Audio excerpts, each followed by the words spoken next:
And I spent all morning, and I'm sure everybody in here can sympathize with this and the experiences with medical doctors. I spent all morning in the doctor's office with my daughter this morning, so I'm a little bit less prepared than I normally like to be for class, so if I stumble around a little bit today, cut me a little slack. But other than that, just a reminder on the exam. The exam will open up, after we finish tomorrow. So whenever that is. So we'll open up, we'll open up no earlier than 2 o'clock and no later than about 3:30 or so, which is also the same time that I'm going to shut down Canvas. So if there's anything you want off their homework solutions or anything like that, make sure you get that off there today. Do it today. Be reminded, there'll be 25 questions on there. You have 90 minutes to do it. The practice exam is just to give you an idea of what to expect.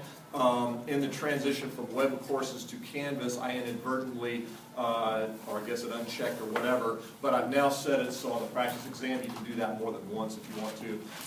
I have a 15-minute time limit on the practice exam, just to remind you that there's a time limit on there, so you want to watch the clock to watch your time. But I set that to multiple attempts, so if you want to go back and do the practice exam again or something, you're welcome to do that. Also, I know they already have it, but just to double check, I went over there today and made sure that the testing lab has my cell phone number. So again, if you're in the exam and something happens, beyond your control, you need, assistance or whatever, tell them they have my cell phone number. If you're still in the lab and something happens, I can do something about it. But if you leave, it's too late. Okay, so make sure you do that. What else was I going to say? Exam. It opens up tomorrow. You have until 11:59 Monday night. Okay, so you have basically all day Monday to do it. So we won't have class on Monday.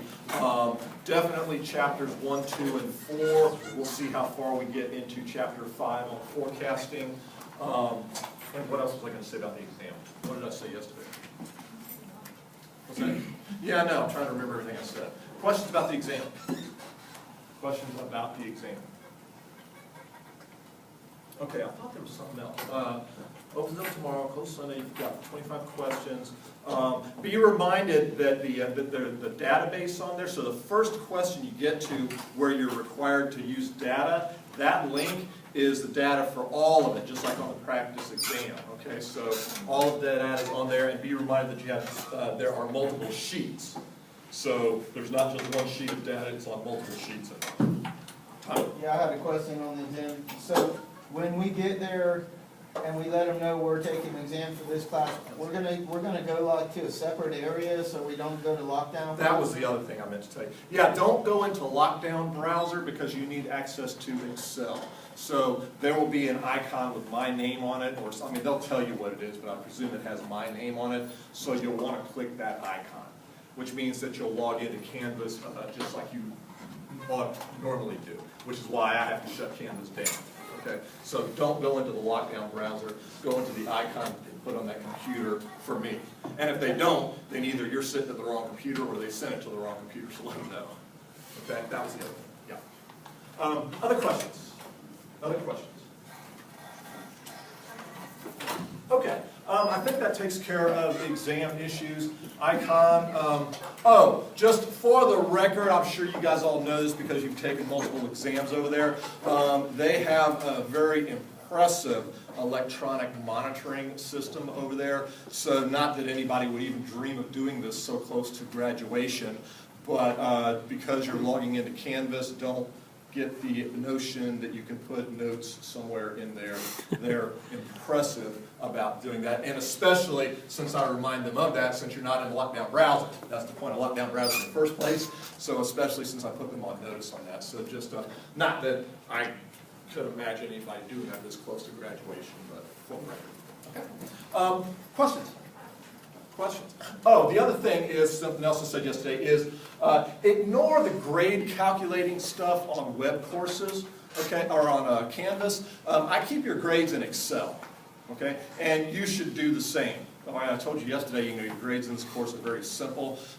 Canvas tries to calculate it for you, assigning 60 points to the practice and all this stuff. Ignore all that stuff, okay? I keep your official grades in Excel, okay? And you do the same, however many you get on the exam is, how many points you get on that exam, okay?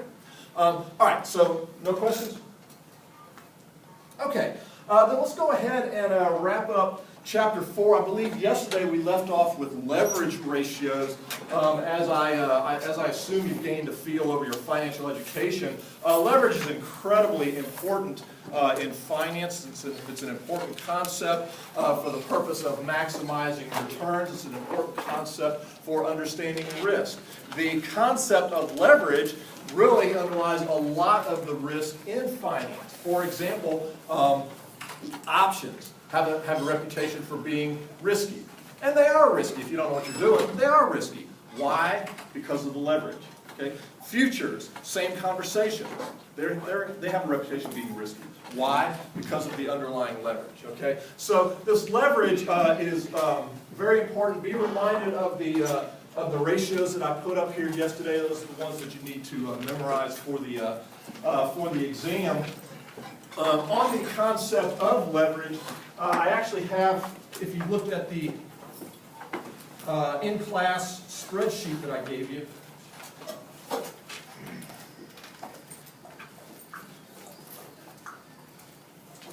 I had just an example set up for you of leverage where I have a balance sheet. And what I have over here, this is consistent. This is an example of one of your best practices at the end of Chapter 1 where you set up an input section and an output section. So what I have on here, this is my input section, this is my output section, and everything else is calculations. All right, so that's a nice clean way to set it up because you know that they're supposed to all be calculations. All of these are formulas keying off of the input. Okay, so it's a nice clean way to keep track of your spreadsheet. And what I have here is just an example illustrating the effect of leverage. Okay, so that's all this is, your optimal capital structure stuff. Okay, that's what this is. So if we had no leverage, then we'd have a capital structure of this with ROA and ROE respectively of these numbers right here, which is what, 454 and 685, okay? And then you can change that, okay? A nice little Excel feature, this is one of those things that I can't really test you on, but just for your information, is you can actually set up a scenario summary where, let's say you wanted to look at the effect of various capital structures on your ROA and ROE, then you can set up a scenario summary, which is what I have over here, where we're looking at 37% debt, 50, 75, and 90, and then the effect on your various ratios. And the way you do that is through, on the data menu, and then in the what if analysis right here, you have several choices, the first of which is scenario manager. Okay, that's how you do this. Make sure you're familiar with this link because later on in the course we're going to be using GoalSeek. I don't remember if it's the second section or the last section of the course, but we're going to be using GoalSeek, and we're also going to be using Solver, which is an add-in which pops up in here. So at the very least at this moment, make sure you're aware of this menu selection. But if you go into Scenario Manager, this is where you can add your various scenarios. Okay, so what I did was, in prep for the class, I added all this, and you go in and you put in, by changing cell H19, which is this right here, okay, you tell it what you want it to be, which in this case is 37%, okay, and that's one of your scenarios.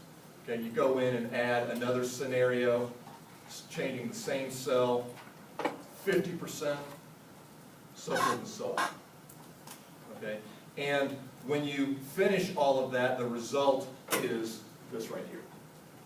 Okay, again, one of those things that, I could test you on it. I could get on the exam and say, what menu selections do you do to do a scenario summary?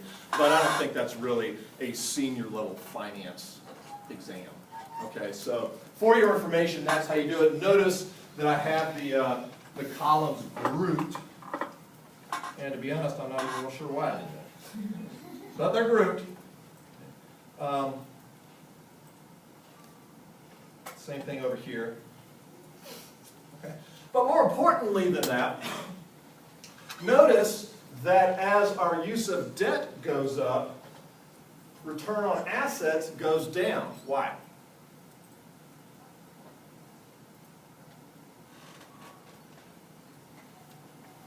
Relationships. Why? As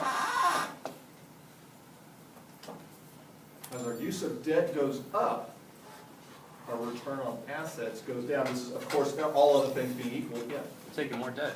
I mean, Yeah, that's which true. would obviously bring your ratio, your assets down. It's obvious to you, but it's not obvious to me. Why? Well, not your assets. Is it interest? Oh, because if I understood you correctly,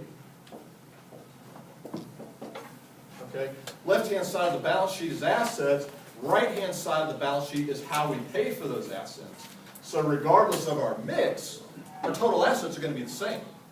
So what I'm saying here is our use of debt is going up. So this is going up, which of course means that would be going down, but our assets are going to stay the same. But when we do that, ROA goes down. Why? Why? Outstanding, yeah. Because as we use more and more debt, we're going to probably incur more and more interest. Interest is an expense. That lowers net income. Okay. ROA is, of course, net income divided by assets. Okay. So as we use more and more debt, then probably that's going to start dragging down our ROA. Make sense? So there's an exam question for you, a non-Excel exam question for you. As you incur more and more debt, what would you expect the effect to be on ROA? Increase, stay the same, decrease. Or D, cannot tell from the information given. Okay. And we would expect it to decrease. Okay. All right, similarly, as we use more and more debt, our ROE goes up. Why?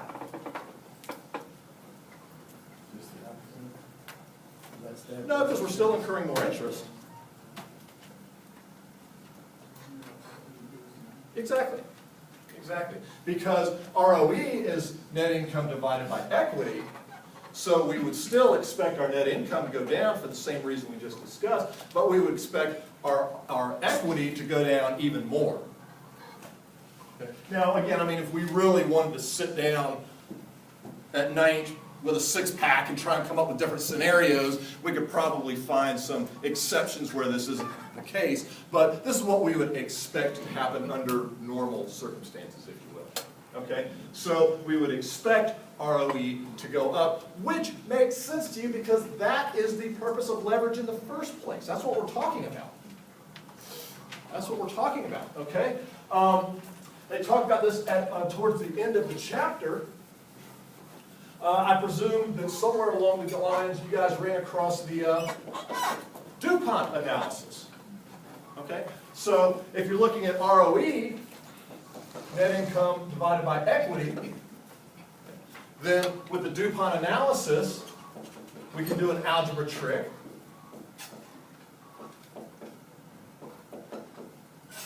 Right? You guys remember that? Or if you haven't run across that, all we're doing is putting assets in the denominator here and in the numerator there. Okay. So breaking that down, net income over assets. Assets equals debt plus equity.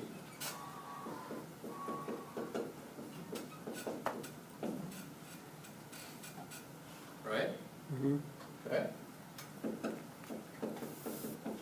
Income over assets. Algebra.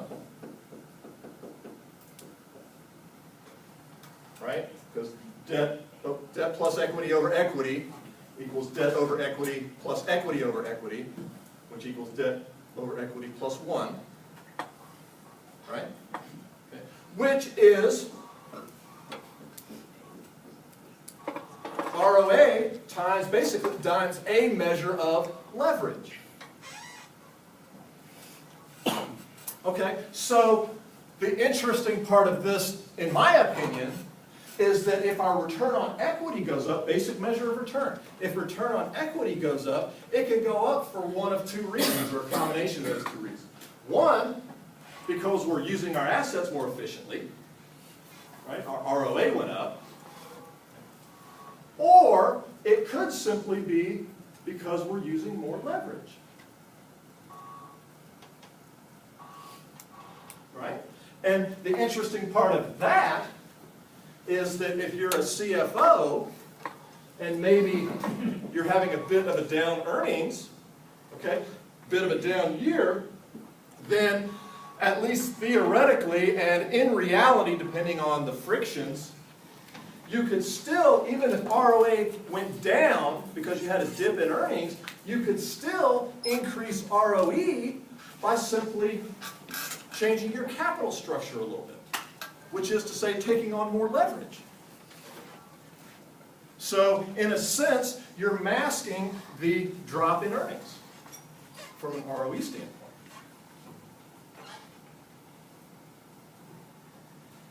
Which comes back to really why you're in college in the first place, assuming you know what ROE is. I don't mean you guys, I'm talking about anybody. Assuming someone knows about what ROE is, well, in 2012, ROE was 13%. In 2011, ROE was 9%. Well, we're more profitable in 2012 than we were in 2011, right? Not necessarily, because you can drive up your ROE just through the use of leverage. So you need to dig deeper. If you want to look at it a more fun way, okay, you're the CFO and your profitability's dropped down, so how are we going to hide that from people who either don't know or are too lazy to look into the numbers? Increase your leverage. Okay? All right, so questions about it, multiple points there. Emphasizing the importance of leverage, the use of leverage, some relationships here reminding you of your DuPont analysis, which actually I have right here on Excel, if you want to look at that, but that's just what I did right here. Okay. Noticing the relationships in here, questions about any of this. Leverage is ultra important, especially for, graduating finance majors. Questions? Okay. All right, so let's see, what else did we, so those were basically the leverage ratios. I pointed out to you the debt ratio, which we're going to see in a few minutes. Long-term debt, the coverage ratios are the fourth category. And on the exam, I'm not going to get real wound up about, which one is an example of a coverage ratio. Okay, I'm not concerned about that so much as I am you understanding how to calculate the ratio and how to provide an interpretation of the ratio. Okay, that's what's more important. Okay. So coverage ratios, for example, they give you the time interest earned. So that's simply a measure of our ability to cover a particular expense. So with the time interest earned ratio, it would be our ability to cover our interest payments. Okay? And then the last group are, of course, the profitability ratios, which we've pretty much already talked about. Gross margin, operating profit margin, net profit margin, et cetera, et cetera. Okay, so any questions about the groups, the ratio groups there? Like I said, we don't need to go through all of them, but the train of thought that we've had on this, you can pretty much apply to any of them. Okay? Is a higher ratio good or bad? So questions about any of that? Questions? Okay. We just talked about the DuPont analysis a little bit. The last thing they talk about here is the Altman's Z-score, Altman's Z model. I confess that I'm not incredibly familiar with this model, but I'm also not incredibly wound up about the model. I mean, this model, dipping into your quant tools class, this model is obviously the result of, how did they come up with the 1.2, the 1.4, the 3.3? Yeah, perhaps.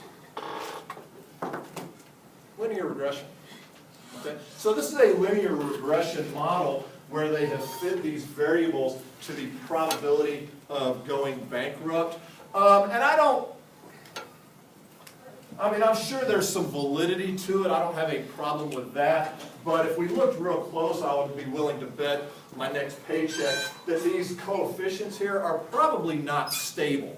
Okay? How much they vary is open for discussion. That's simply a study to see that. But I can't believe that those coefficients are stable. You know, where if you put in 1.1 or 1.3, you get a drastically different result. Okay, so familiarize yourself with this so you can pick it out of a multiple choice lineup on the exam. But I'm not gonna ask you to calculate this on the exam. I'm not gonna ask you to memorize all this stuff on the exam. But look at it enough to be familiar with it. Okay, and the gist of it is you have your various ratios here. Okay, you dump those ratios into the model. This is what you did on the homework problem using the private model. Okay, you dump those into this model. If you have a z-score less than 1.81, it's beginning to sound like tax law. Z-score less than 1.81, all right, then you're expected to go into bankruptcy within a year. Greater than 2.65, not. And then in between, maybe. All right. So again, you know, that 1.81, I would be willing to bet that varies. However, what I do think would be useful about this is obviously a lower score is not good, and a higher score is good in terms of financial health. Okay. So that we would certainly agree with, but exactly where the cutoffs lie, I think would be open for discussion. Okay, so again, familiar especially as graduating finance majors, and I know most of you aren't graduating until December, but that's close enough. As graduating finance majors, familiarize yourself with it, but I'm not gonna drill into the details of this on the exam. Okay. All right. So questions about any of that? Questions? Okay. Then kind of as a summary of this ratio analysis stuff, before we get into the homework, I think this is a little more interesting than the homework, I think. This is something that I put together several years ago with the auto bailout.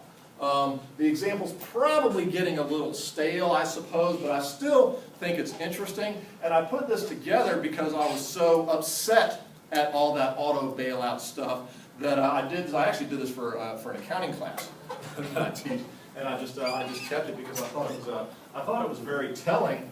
What I did, I think I got the information from MSN Money.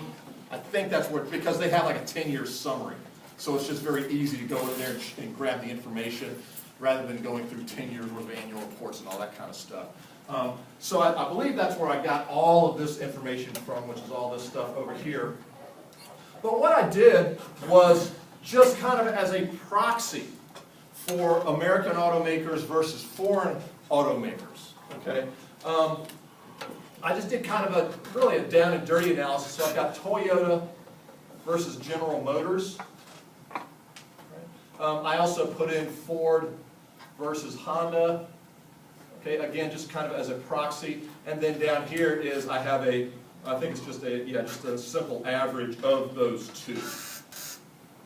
All right, and in the first part of this, I have various ratios for these two, and I also have the performance of the S&P 500 for that calendar year. We have a little bit of a challenge because we have a 3-month difference here. Toyota has a fiscal year end of March, whereas GM's on a calendar year. And so we have a little bit of overlap, so this isn't a detailed, rigorous, run for election type of analysis, but just trying to get a feel for what was going on, because to remind you, if you weren't aware of it at the time, one of the big arguments of the automakers for the bailout is that when the market crashed in 2008, basically they were blaming the economy for their woes.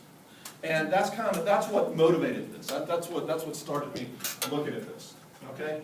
So let's look at Toyota first. We've got book value per share. What is that? What is book value per share?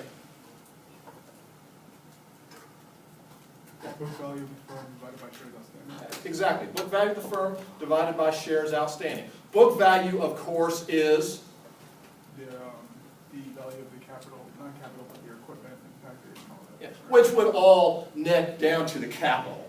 So it would be the book value of the equity, okay, which is the values as carried on the financial statements. Okay, that's what we've been talking about for the last week.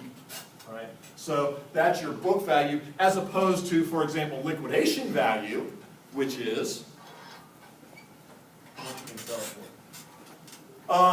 What you would get if you actually sold it. Okay? The problem with liquidation value is we really don't know what that is until we sell it. Okay? So what we tend to do, and I argue, this is the value, or this is the reason that we use book value per share in finance. Okay, you guys, I'm sure, ran across that with your CAPM model, your French and Fama 3-factor. If you didn't, we'll be talking about that in a couple of weeks. But I think that's the value of that ratio, is we use that as a proxy for liquidation value. Now, how good a proxy that is another conversation. But I think that's what we tend to do. Okay? So book value versus liquidation value versus intrinsic value, for example. What's intrinsic value? And everybody in here is familiar with intrinsic value. All of you are. I know that. Regardless of who you had for what or where, I know you know intrinsic value. Because that is, I know you know intrinsic value. Hey, I'm not trying to scare you. Present value, future cash flows. Time value of money. What you're sick of hearing about. Okay? That's the intrinsic value. Okay? So, anyhow, so what I have here is book value per share. And then the others, I think you're familiar with: debt to equity, ROE, ROA, and interest coverage. We talked about those. So, looking at Toyota, okay, just focusing on these for the moment. What do you see? You guys are well versed in finance at this stage. Can you see that in the back? Okay. Okay. Anything jump out at you here? Looking at Toyota? And I'm thinking Toyota versus the market, although not necessarily. What do you notice about book value? It's growing. Going up. Even into the meltdown of 2008. What about debt to equity? It's increasing. Going up, but not much.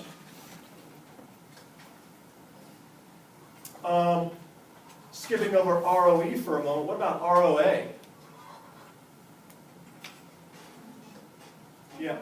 Yeah, it went up. It went negative the last year, indicating what's the only reason ROA, this would be a good exam question, what's the only reason ROA would be negative? When you have a net loss.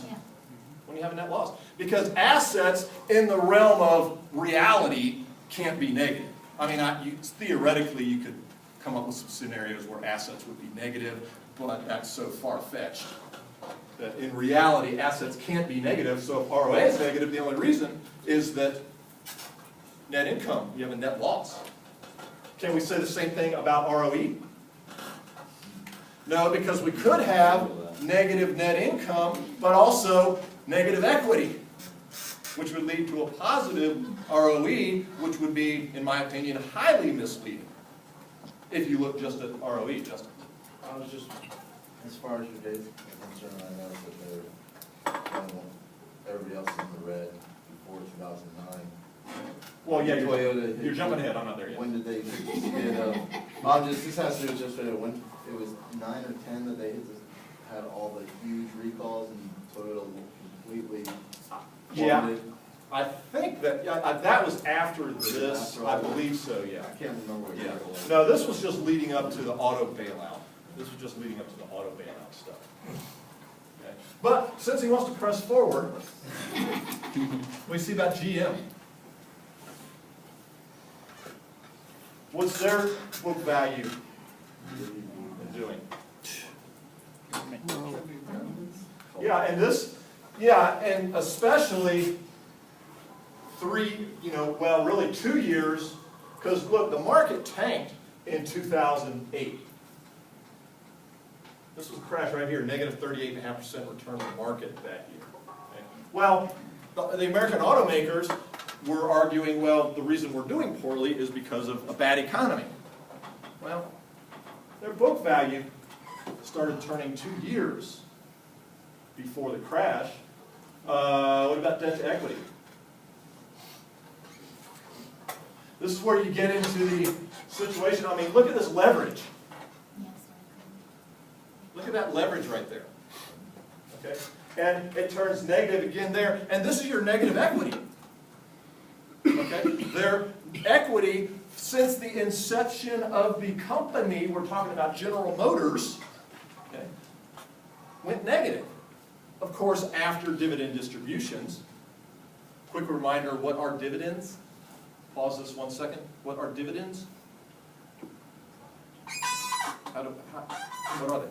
How do you define them? No, because capital gains could also be income to shareholders. I'm nitpicking. Okay, close enough. It's a distribution of profits to the owners. Dividends are a distribution of profits to those. Did we talk about this already? Yeah, because we talked about the profit sharing.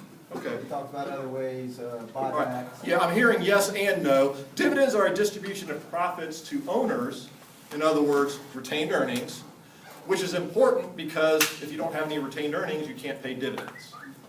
Okay? So, a lot of small businesses get themselves in trouble that way. Okay? GM probably isn't, I would think. But a lot of small businesses, yeah, because we did the owners all across here. Okay. All right. So they went into negative here, return on equity, and here's what I was just talking about. Okay. You're seeing positive, look, return on equity, 116%. That sounds pretty good to me. Yeah, the problem is, the reason you're getting positive 116 is because you've got a net loss and negative equity. And you can see that because your ROA has been negative for the 3 years leading up to this.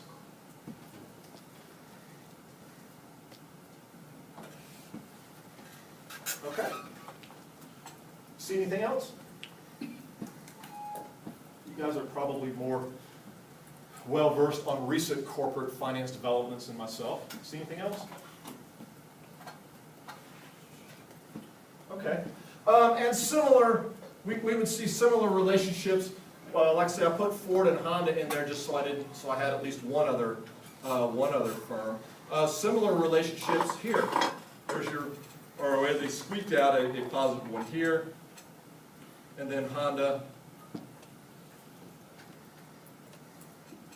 And then, like I say, here's kind of the average of the two. Just again, kind of using them as a proxy for the American versus the foreign automakers. And yeah, there's a whole array of issues. I mean, Honda, and they have plants here in the U.S., and I understand all that stuff. Okay, this is just a big picture analysis. Because another issue here, just for reminder purposes, another issue here were the unions were getting a lot of blame for the woes of the American automakers. The numbers that I was hearing, I assume they're true. We'd have to go verify it, what have you. But because of the labor contracts that management agreed to, if I remember correctly, they were saying that every American car produced, as compared to Honda and or Toyota cost them $2,000 more. So in other words, the cost of the car, the cost of the American car was $2,000 higher than the foreign car. So that's a tremendous disadvantage right about. They were actually blaming the unions for that, but the other side, the other way you can look at it is that management agreed to it. Okay. All right. And what I have over here is just some various ratios. There we go. Various ratios for GM and Toyota.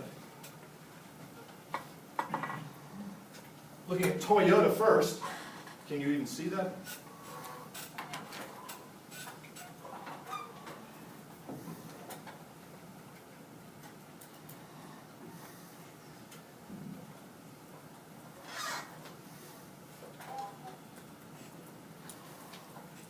Anything jump out at you here? This is ratio analysis.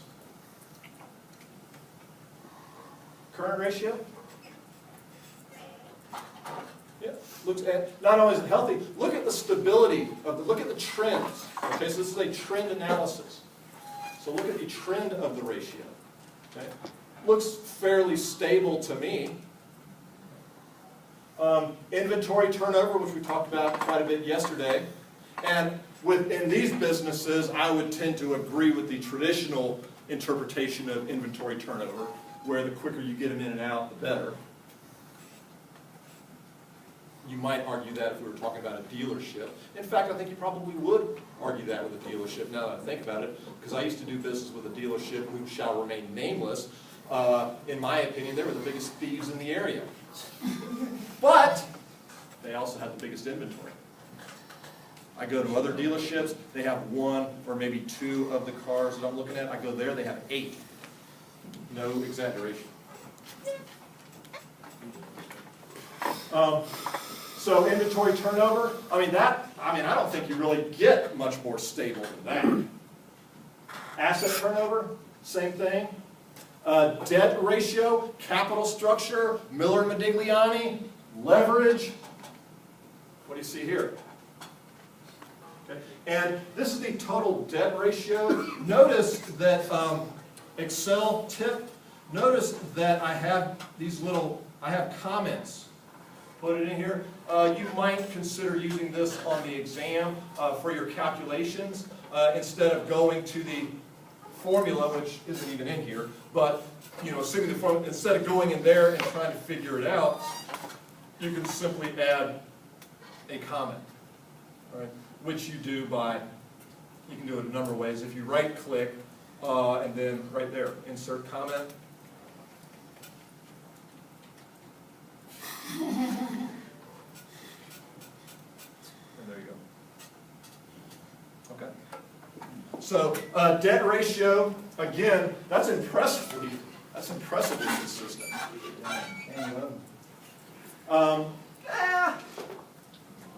I wouldn't agree that it's low, but I wouldn't really agree that it's exceptionally low, but I would agree that it's reasonable. Compared to GM, Yeah, well, this is a trend analysis. Okay. Gross profit. What do you notice about operating profit margin? Yeah, it was pretty stable, but then when things turned in 2008, their operating profit margin went negative. Negative, of course, is not good, but is that exceptionally concerning? Okay, all right, granted, maybe 1 year in isolation, no, but I'm of the view that if you have an operating loss, you have a serious problem. Because if you had, exam question, if you had an operating profit, okay, so you had operating income, but you had a net loss, then, generally speaking, what is probably your problem? I'm saying probably because you guys are all aware of a lot of exceptions now, so we can always come up with exceptions to everything. But generally speaking, if you have an operating profit and a net loss, what's probably your problem? Your interest expense is high?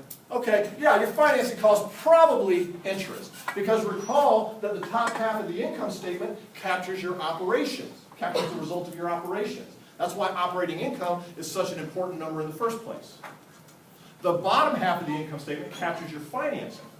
Okay? So if you have an operating profit but a net loss, probably have some financing issues, which is a relatively easy problem to fix. I didn't say it was necessarily easy, I said it was relatively easy. What do you need to do? Pay it off or? Yeah, restructure your capital or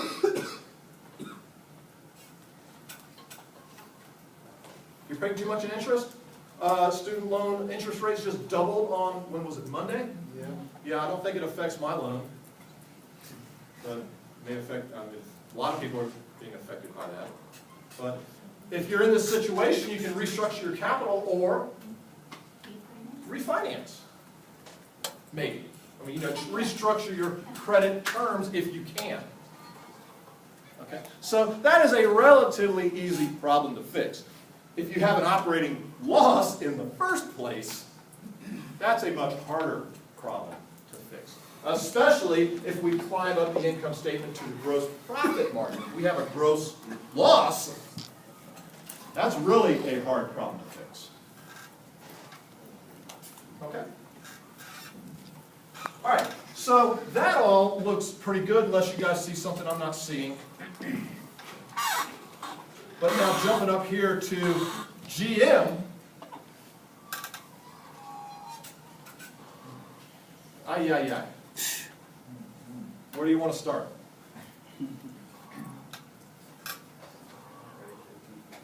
Current ratios declining, indicating less able to pay their bills as they become due. Inventory turnover. Yeah, declining, but I wouldn't have a meltdown over that. Asset turnover. Asset turnover actually looks pretty, our trend analysis, asset turnover actually looks pretty good or bad? Good. It actually looks pretty good. I would be willing to bet, though, that if we looked at it, more closely, it's been a while since I've looked at those numbers. Net income was probably decreasing, but assets were probably decreasing at a higher rate of change. Couldn't say that for sure without going and looking at the numbers, but that would be my guess, just in hindsight. Okay. Debt ratio. Okay. Now, be reminded, this is what I was talking about yesterday. This is not the debt to equity ratio. This is the debt ratio. Total debt divided by total assets. I hope that lamp's not going out. I talked about this yesterday. What can you tell from the debt? Well, there's a couple things you can tell, but one in particular is unusual. Yeah, if you don't clue into anything else in here, clue into the debt ratio. First of all, what's the trend? Increase. Going up, indicating higher leverage, which means, of course, more risk. What else do you see starting in 2006? Greater than your asset. It's greater than your assets, indicating, and again, the interpretation of this is 103% of your assets have been financed by debt, and the only way that can happen is you have negative equity. This is what we were talking about yesterday, Bruce. I think you were saying, how did that happen? Well, there you go. That's how it happens right there. Well, yeah, and the crazy part of it is, again, I'm suggesting that the American automakers, without getting too wound up on this, their problems were not caused by a downturn in the economy. I think they were caused, that certainly contributed to it. That certainly contributed to it. But they were in trouble long before that. Situation. I'm sorry? So it definitely didn't help their situation. It definitely did not help their situation. Look at their operating profit margin for all 5 years. It's never been positive. Now, assuming I'm working with good data, because we're getting down to negative 0.3% here, so, we need to, if we were doing this for real, with real money on the line, we need to sift out the data and make sure we have really good data. But just on the surface of what we're looking at, their operating profit margin has never been. Their gross profit margin for this year, or for that last year, 2.3% gross profit margin? That stinks. And I mean, really, even before that, 8% gross profit margin? That's just sales minus cost of goods sold. We haven't done anything with operating expenses yet. Okay? Anything else in here?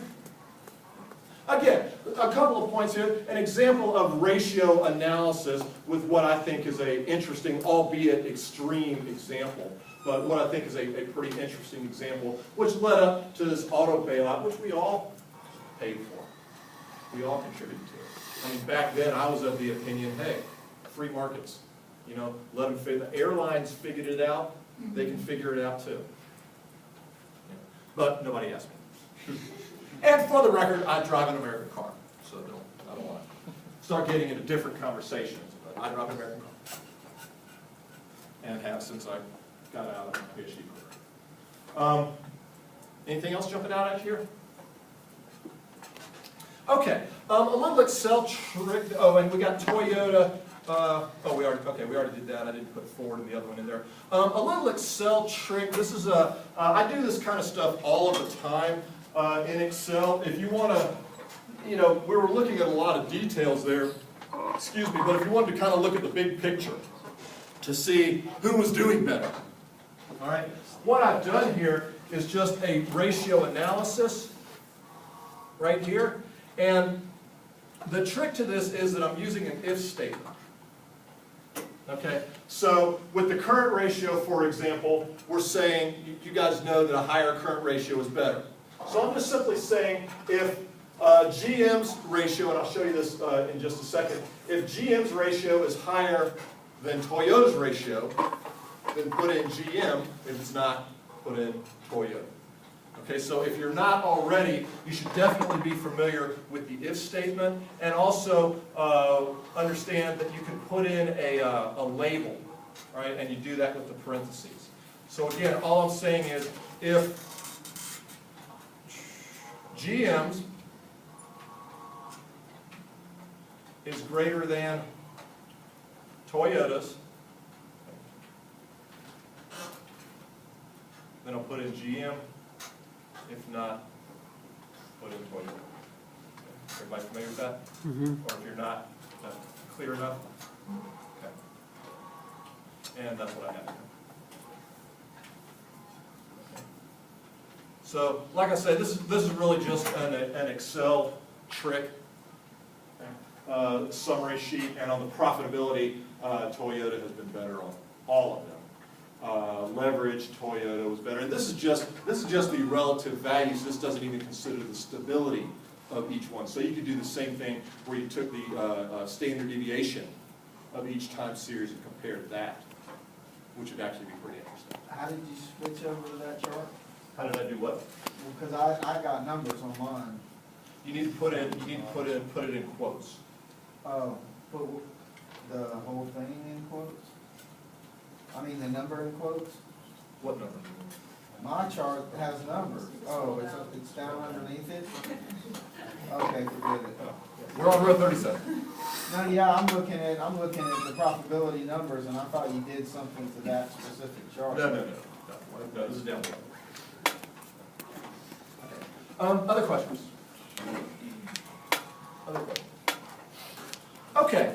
All right, that's an automaker example again, just some ratio analysis. So let's go ahead and wrap up the homework on chapter 4, which after that ratio analysis,